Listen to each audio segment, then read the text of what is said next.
Welcome back, everyone. I am still joined by the expert in schools, law and litigation, Verlie Oosthuizen. Verlie, welcome back. Thank you so much. Do you still have your coffee? Yes, I do. It's looking a bit empty, but that's fine. Okay, up next, we're going to be talking about gambling. And my burning question is, who's to blame? So context for those who aren't aware, the National Board of Gambling has picked up a rising case of gambling in schools. So learners are using their phones to access gambling sites. As we know in South Africa, the legal age for gambling is 18. So obviously learners are in breach of this law. The other issue is the devices and the time that they are being used is break time. So schools are confused as to, do we have a right to regulate that? Do we not? Is it up to parents to actually say to their kids, hey, you're not allowed to do this? Sure. This is a topic, it's a deep dive. But the short answer is when the children or the learners are at school, the school has control. And so if there is a problem with gambling at break times, for example, and if a school is aware of that, the simple solution there would be that you don't have those devices allowed at break time. And I can't think of a single operational reason why a child would need to have their phone at break time. And usually they get through the system with iPads are allowed in classes, and so you can do things like that in class. But at break time, there's actually no reason why you would need to have an iPad because you're not learning anything. So schools could be very, very robust with that if they chose to. I know that there are a number of schools that have actually banned phones outright for younger learners. But also what is happening is that parents, and they do have a measure of responsibility here, parents are providing their children with phones. And often what will happen is that there will be banking cards, for example, that are linked to us. And then it becomes up to the parents to stop that from happening, because essentially the learner might be misrepresenting. They definitely are misrepresenting themselves by gambling and they are underage. And they're obviously using some way to get into the site that is not their ID, that is not their financial information. And so then parents would be responsible for that. But it is quite difficult to police. The issue is that at schools, what needs to happen is that Wi-Fi, you can put up settings that are very, very draconian and that don't allow gambling sites or don't allow any kind of nefarious sites at schools. And that's fairly easy to do. Yeah. And if you say that they are not allowed their devices, then they wouldn't be able to use their own data either. So it needs to be a partnership between the schools and the parents, essentially. Gambling is obviously a very fraught issue. It's a difficult thing to control even in adults. And that's why there's things such as gambling addictions. And so you don't want that kind of behavior to be in any way allowed at schools. It should be that it's an absolute no, that there is strong discipline that follows, because essentially they are breaking the law, firstly. Secondly, they are misrepresenting themselves and possibly using their parents' money in doing so.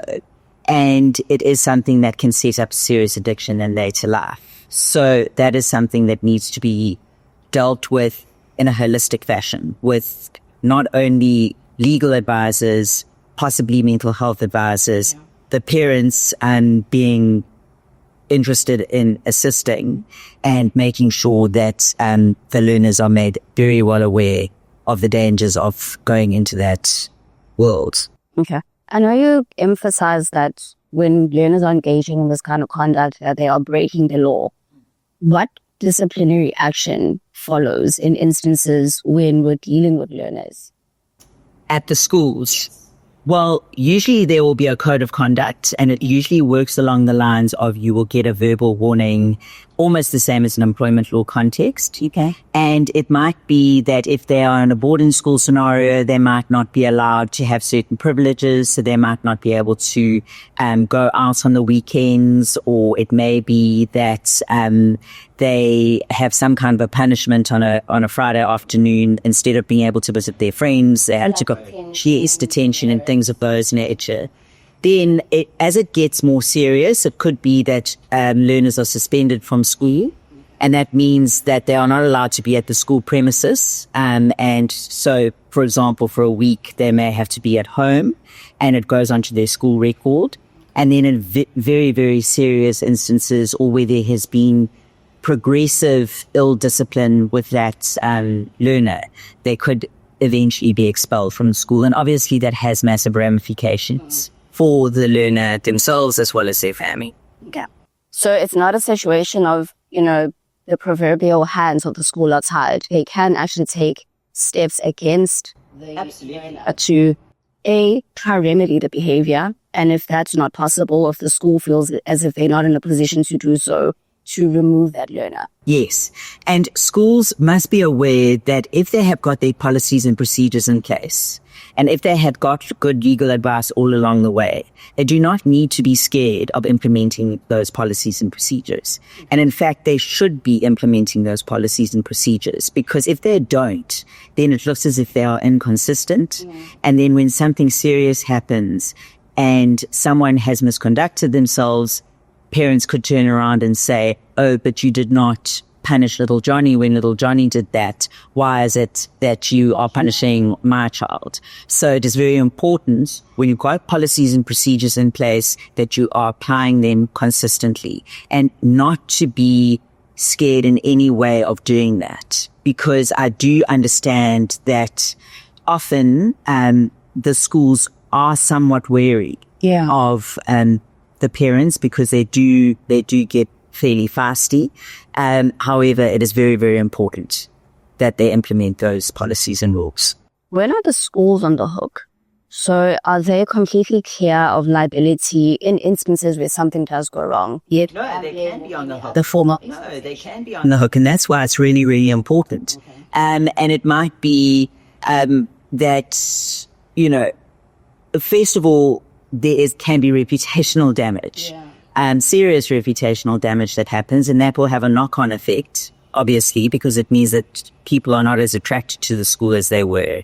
And if something serious happens, and there isn't case law yet, but there are cases against various schools at the moment where a child has self-harmed or has actually committed suicide, and the school has been sued for that wrongful death by the parents. And so that is a very scary scenario for a school to be in, because dealing with that kind of litigation, not only is it time consuming, but it's incredibly expensive, and it's incredibly traumatic for the staff, for the people, for the pupils, and it has that reputational knock-on effect. And that's not to say, and I want to be very, very clear here, that is not to say that the school needs to protect their reputation over the safety and the health of learners. That is not a message that we want to put out there.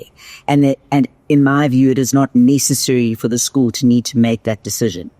If you have got policies and procedures in place that are watertight, and you are confident in those policies and procedures, and you know what is going to happen, then you don't need to worry about reputational damage over the safety of a child, because we'll be protecting your reputation by actually taking those steps. I think in South Africa, people are a lot more sympathetic when a school actually does the right thing, rather than just protecting their reputation and worrying about the press fallout. And I suppose if the policies actually have the guiding principle of best interest of the child, yes, that principle may not make everyone happy in a situation, but it is within the best interest of the child. Yes, and that's a constitutional imperative, as you know. It's that will always be paramount. The best interest of the child will always be paramount. And so when schools are speaking to their attorneys, that is what their attorneys are going to have in mind. Okay. Well, thank you so much, Verlie, for joining us today. It's been quite a lot of information to take into account. And I know in terms of your expertise, you have been a legal advisor for a number of schools across the country. And as you've said, the most important thing is to conduct that audit of the policies and the procedures, codes of conduct that you have in place, and ensure that the best interests of the child are upheld as a paramount principle. So thank you for joining us today. I am Unathi Dlamini, as I introduced myself earlier. Please join us for the next episode where we'll be covering a different topic of employment law. For any further engagement on this particular topic, please do not hesitate to reach out to myself or Verlie Oosthuizen. Thank you.